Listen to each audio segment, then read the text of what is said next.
right, it's media day. We're talking 5A Division II. I got Mansfield Summit Head Coach Channon Hall. Coach, let's just be frank. The last 2-3 years, what we know is if you want to go to that state championship game, you got to go through Summit. Every single team that's made it to the championship game has had to beat you in the playoffs. I don't say much for you. I mean, that doesn't do anything for you. It doesn't make you all that happy or anything, but at least you know that you have a team that can do some things. I mean, last year, yes, you lost in the first round, but you gave South Oak Cliff probably their best game in the playoffs. Arguably, you got them their head straight, ready to go through the rest of those 5 games. But talk about how things have been going with Summit and how you've kind of changed that culture into believing that you guys are winners and then acting it out as well. Yeah, well, I think it starts with my staff. I mean, I have a great staff. I put those guys against anyone in the state of Texas. They've been with me, majority of core, for going on 13 years. And we just got a good vibe. They know what I believe in. I know what they believe in. It's all about the kids. And it's a style we're going to play, which is we're going to play fast. We're going to play physical. We're going to play good defense. And we're going to love each other, So that's kind of where it starts. And, I think that always gives us a chance or makes it fun at least. And you kind of have to do that in that district. You gotta play fast and hard. The district is last year was pretty top heavy, but it's a good mix of teams in there that you got to fight through. Now, granted, you guys got in as the 4th seed and you kind of struggled back and forth, getting through with some wins. But that's all it did is toughen you up because it seems like you guys have a lot of young players that are going to be ready to pounce 2023. Yeah, for sure. Last year we had a lot of guys coming back, and the majority of those guys coming back were sophomores the year prior. So when you're a sophomore and you have a good group of senior class, which we had, we had about 4 or 5 on each side of seniors that were really, really good, really alpha dogs. And our sophomores were good, but they played a role more than being the man, being the best guys on the team. So come to their junior year, our senior class were good kids. They weren't, our better players. They were JV kids that moved up. Primarily, we had 2 guys that really played varsity football that were senior last year. And then we had another 7 on each side that were sophomores playing, So just taking on that role of leadership, they kind of waited on those, everybody was waiting on somebody to take the leadership role, to be frank with you. And, and that's where our struggles came. And we tried to do some different things and make that happen and give guys chances.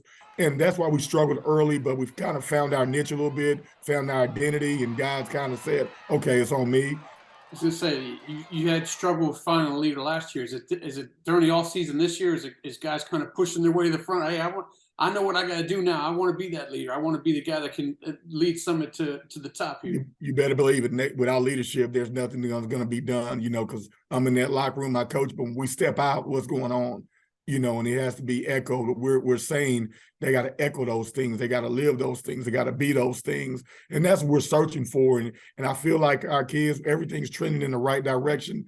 Guys are working their tail off, and we're hungry. Like I said, when you play the guys that in that state game, you look at them eye to eye, it's tough. And South Oak Cliff is sitting right there, 2-time state champion, and they're not going anywhere. Coach Todd does an amazing job.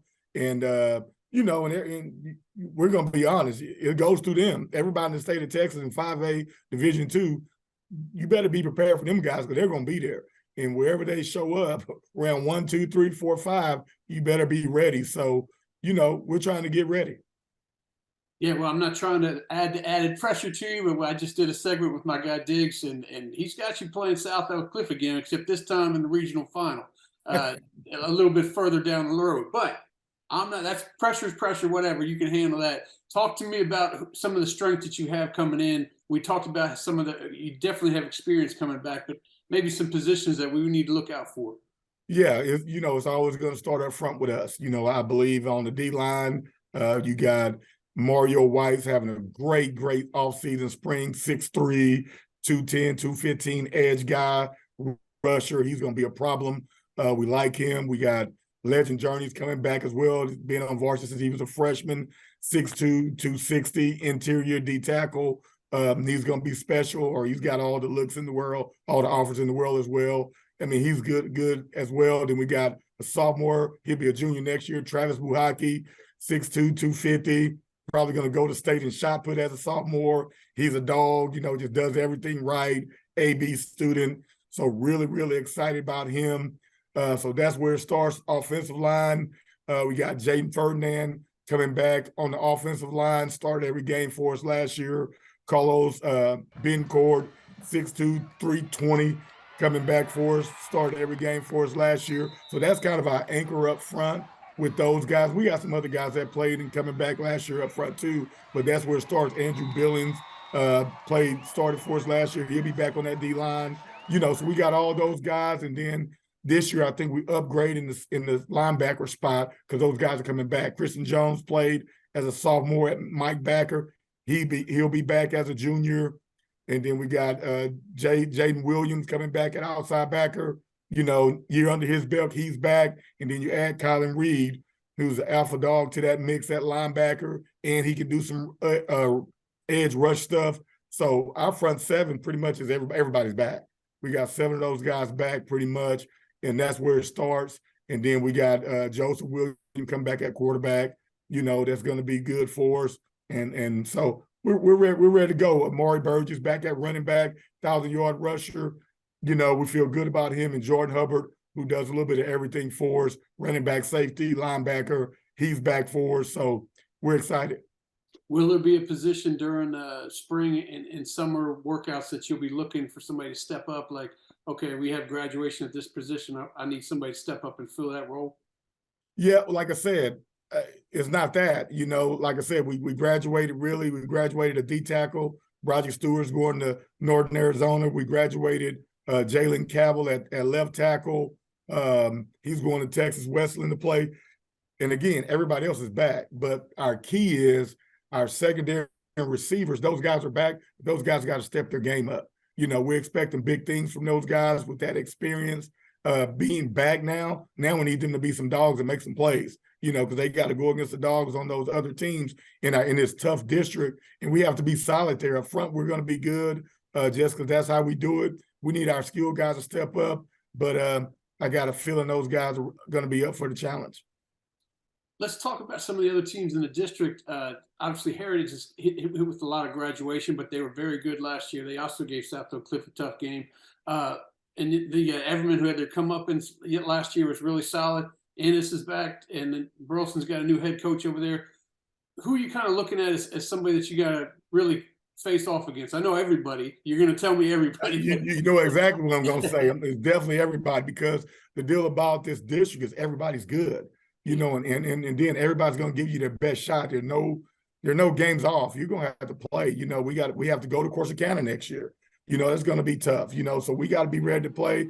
Midlothian Heritage, of course. They're the defending district champs, and they're that until it's somebody else.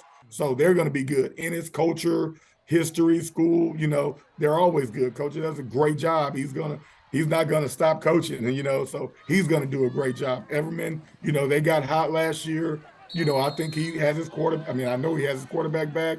He has some guys back. He's very, very confident in what they do. They're going to be tough. So it doesn't stop, and it's everybody. When I say everybody, I mean everybody. So we have to prepare for everybody, and we just got to get better. When we start pre-district, we got rivals, Lake Ridge 6A, Mansfield 6A. Carlos Lynn went over to North Crowley. We got to play those guys. So it doesn't stop. So we're hungry, and again, as long as we get it rolling at the right time is what it's all about. We just got to get better week by week, day by day, and it's going to start this spring ball. It's going to start this summer, and we're going to make it do what it do from there. Hey, I appreciate you joining me today, Coach, and good luck 4 months down the road when we get this thing started. No doubt. Go Jags.